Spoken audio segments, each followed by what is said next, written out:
Zamanda Uyghur diyarida Chin Temur Botir degan nayt yaman, kuchlik, qo'rqmas bir botir yashaydi ekan.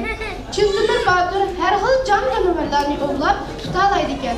Chin Temur Botir o'g'a chiqishdan chiqadiganda yo'g'on misra qilichini, chopqir arg'amoq itini, o'tkir ko'zlik burkitini va qapqap kuchugini birga elib oladi ekan.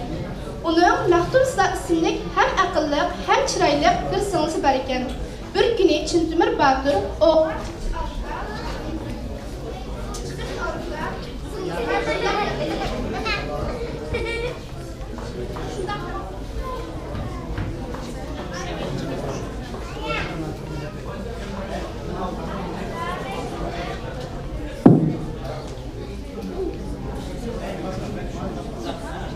Singlim, men o'g'ri chiqib ketganda eshigimga ochmang. Men o'tni hargiz o'chaman. Men o'g'dan kelguncha hargiz teshib chiqmang, ma'qulmi? Ma'qul aka, deganingizni qilaman. Chin Temur Botir misra qilichini isib, arg'amoq itiga minib, qapqap kuchugini erishtirib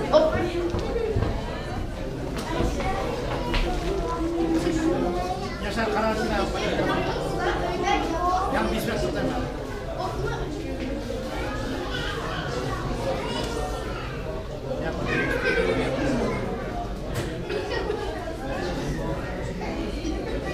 Chin Temur Botir misra qilichini isib, arg'amoq itiga minib, qapqap kuchugini erishtirib o'g'a ketibdi.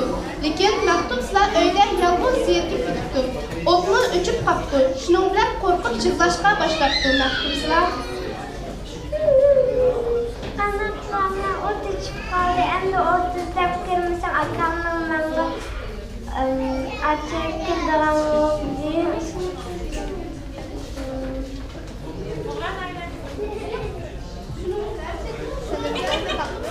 Mengaptu, yiroqdan bir iz chiqib turgan uyni ko'ribdi. Asli bu uy yetti boshlab yalmog'izning uyi ekan emas.